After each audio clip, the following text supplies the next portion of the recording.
Please do not perform any steps in the home checkup if you feel uncomfortable completing it or your knowledge is limited.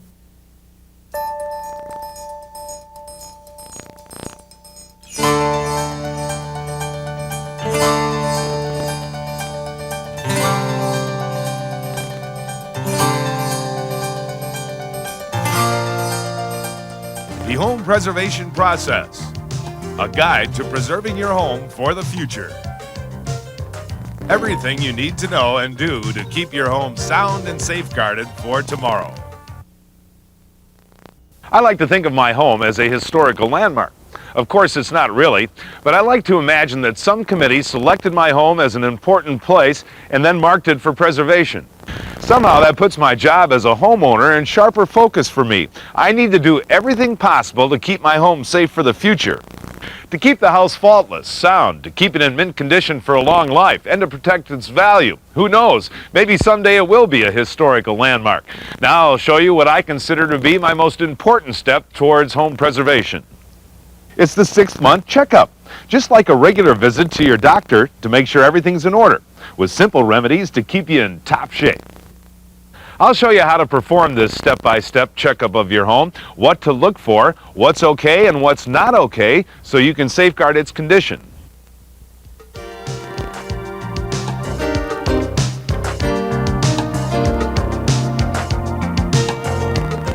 Take a walk around your house in the spring and the fall, looking for signs where work needs to be done.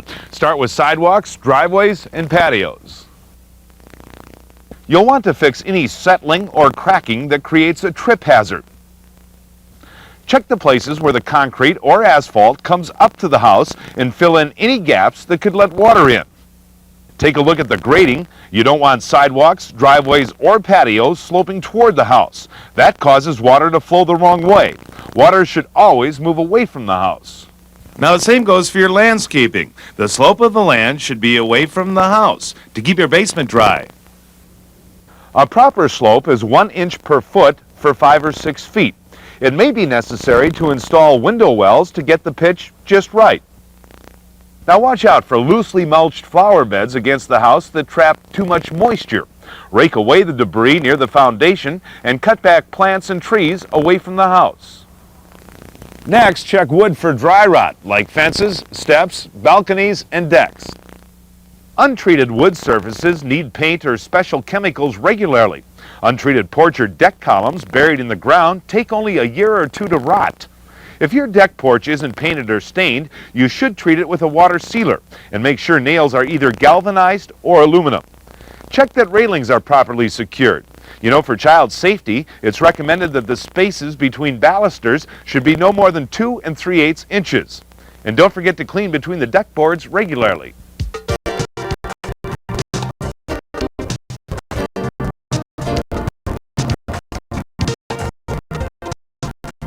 Never walk on a roof if the conditions are unsafe or it makes you uncomfortable. Much of the job of home preservation is water control. The roof, a place you definitely don't want any leakage problems. I recommend you view the roof from the ground with binoculars or from the ladder at the edge of the roof for safety's sake. Check the general condition of the roof. Remember, no roofing lasts forever. Asphalt shingles used on nearly 80% of all homes last 15 to 20 years. On the roof surface, look for missing, curled, or cracked shingles and nail pops. Check for loose flashings on the vents, skylights, and chimneys, and note any loose bricks on the chimneys. A tile roof like this one should be inspected to determine if any of the tiles are loose or broken. These tiles should not be walked on. Keep moss from growing on wood shingles or wood shakes like these, and treat this type of roof with a sealant every 5 years. Watch out though, these shingles can be extremely slippery when they're wet. If you need to get on the roof for a closer look and there are safety hazards, or if you're not comfortable up here, or you're not sure about what you see, I recommend you hire a professional home inspector to evaluate its condition for you. That's what they're trained to do. The roof should also be checked for proper venting and leaks, vents, skylights, and chimneys. Check flues for blockage and creosote buildup and damage.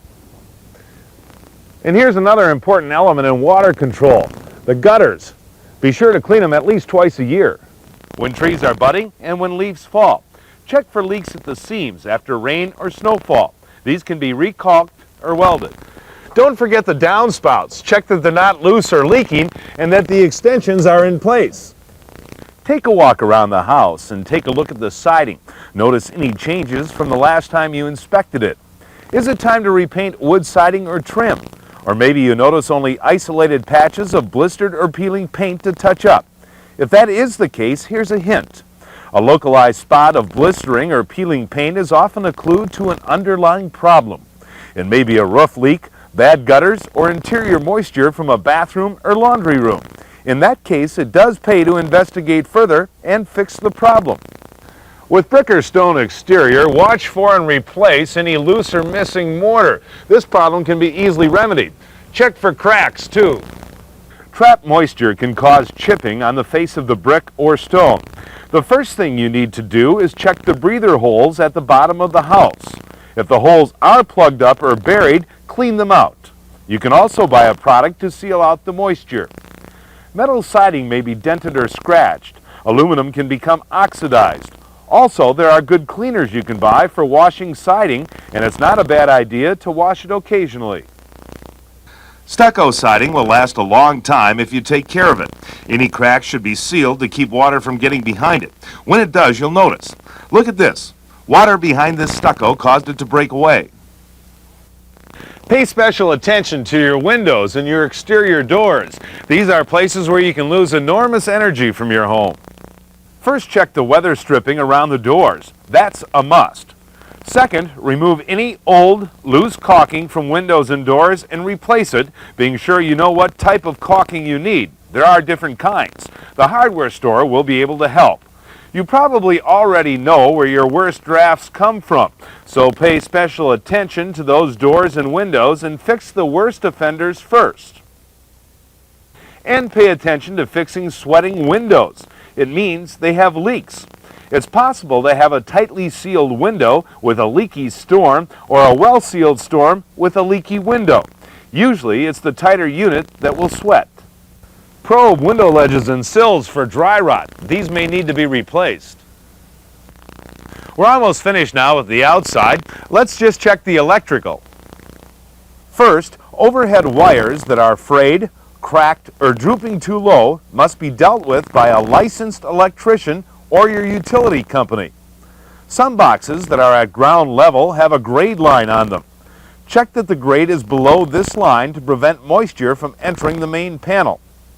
Also, check that your outside outlets have covers on them.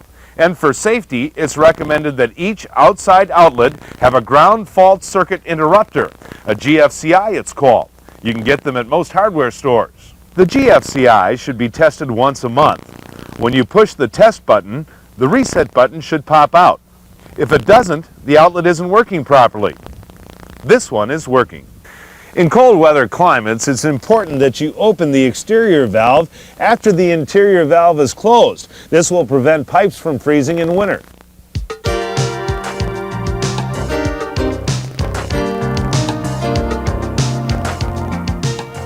Clean around the air conditioning compressor if you have one. Clear the brush away.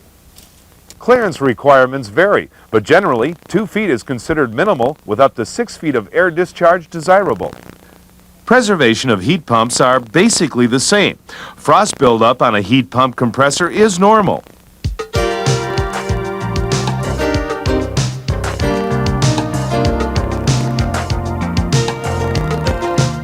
Give the garage as much attention as you've given the house. Roof, siding, trim, windows, and service doors. Then take the time to check some of the safety features in your garage door opener.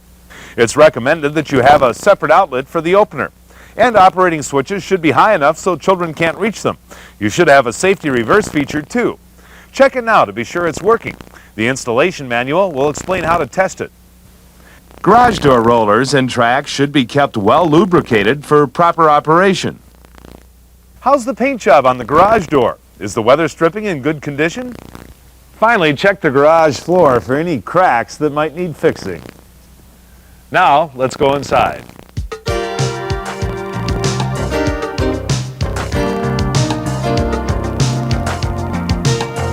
Let's concentrate on the plumbing first. We'll start here in the kitchen. Take this opportunity to clean the aerators in the sink. It won't take long. Then turn on the water and check under the sink to make sure no pipes are leaking. I strongly recommend that this outlet, because it's close to running water, have a ground fault circuit interrupter like the ones I told you about outside. If you have a GFCI here, be sure to test it once a month. The same goes for outlets in the bathroom.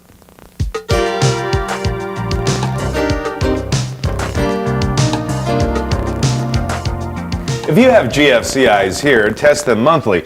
They're really important in the bathroom where hair dryers and electric razors are used at the sink. Better safe than sorry. Water control is a main issue in this room. Leaks and water seepage can cause rotted floorboards and damage to wall boards and ceilings below. First, turn on the sink water and check underneath for any leaks in pipes. With the toilet, watch for any leaks or cracks in the bowl or the tank. Don't forget to check if the toilet is tight to the floor. The ring and leg bolts should be tight. The wax seal may have to be replaced. At the tub and shower, check all tile joints, tub grouting, and caulking. All the tile joints should be kept well sealed with tile grout. Tap along the tiles and listen for different sounds. A hollow sound indicates possible damage. Push on tiles and check for missing grout. Obviously, any problems here need to be fixed right away. I don't have to remind you about smoke detectors, do I? You should have one detector on each level of the house, and be sure to test them each month. In general, in every room in your house, the bathroom and the kitchen included, pay attention to those things that you don't notice every day. Be sure to look at ceilings for any signs of moisture staining. That's a quick way to locate problems with an upstairs bathroom or a roof leak.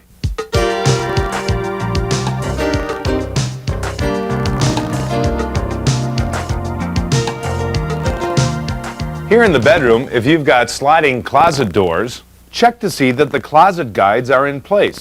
Doors can get beat up if the guides are missing. Look behind doors to see if door stops are in place. Check all of the windows in each room. Sunshine and moisture can cause the varnish to wear off. Light sanding and restaining or new varnish may be needed. The area around the bottom of skylights should be checked for water stains. Wax or silicone can be added to the tracks for smoother movement. Then, note the condition of the sills and sashes for any indication of dry rot to the wood. Check again for any window leaks, from the inside this time.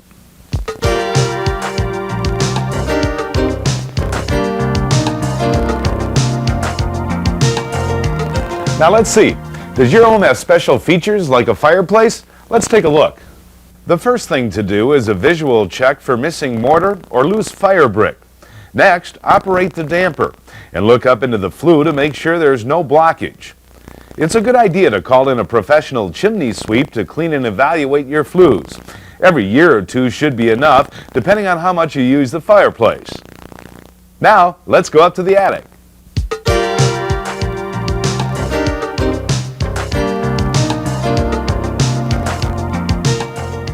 Caution is needed when walking in an attic area, especially if there are no floorboards.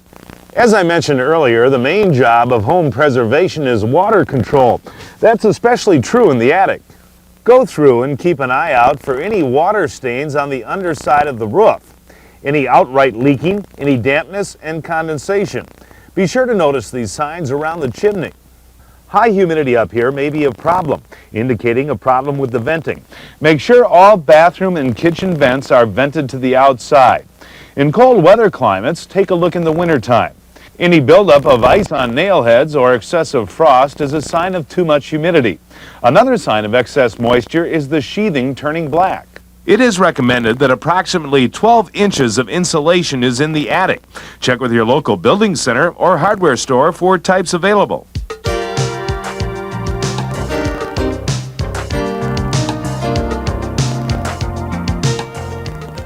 Take a walk around the basement to notice general condition. Monitor cracks in the foundation walls. If cracks don't change from checkup to checkup, the wall has probably stabilized. On this general walkthrough, watch for signs of dampness and water seepage. Any problems you find may have an outside source, as I've already mentioned, like improper grading around the house, plugged gutters, or improper downspout extensions. Take the time to look up and check for any water problems under the kitchen and bathrooms above.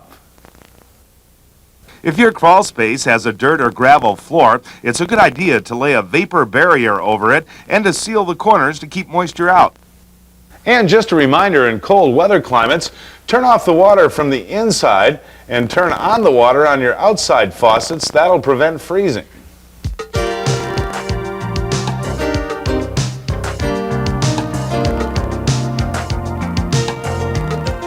Here's the sump pump. Let's check it. If you have a pedestal pump, pull up on this lever to operate. For a submersible pump, use a wood stick to raise the lever, or water can be run into the crock with the hose. Please don't ever put your hands into a crock with an electric motor plugged in. If your sump pump runs all the time or never runs, you may have to replace it.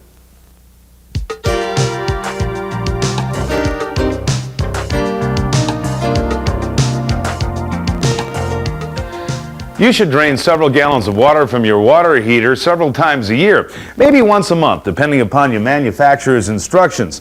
This removes sediment.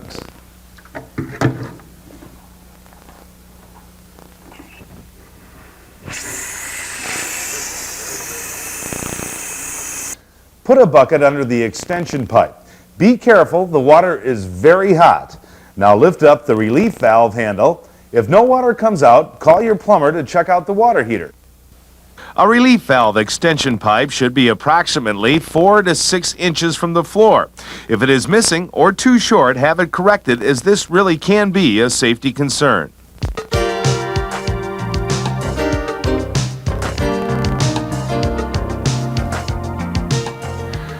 Turn off your breakers to see if they're in working order. If there are GFCIs, test them monthly. Make sure no motors are running when you turn off the breakers. Never approach an electrical panel if the floor is wet.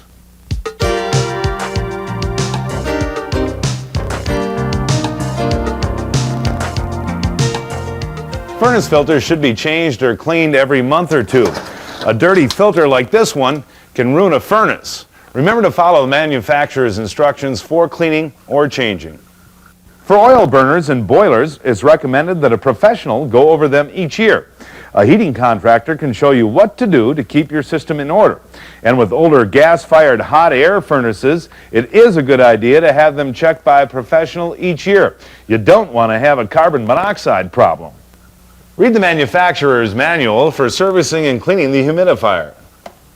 An out-of-order humidifier can rust out your furnace rather quickly.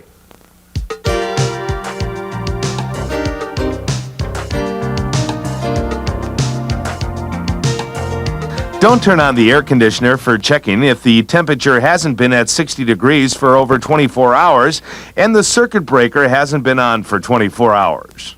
But keep up on proper maintenance as indicated in the manual, certainly before starting it up in the summer. So when that committee drives up to announce your place for preservation as a historical landmark, you'll be able to say, "Home preservation, I've been doing that for years. What took you so long?" So long, and take care of that house.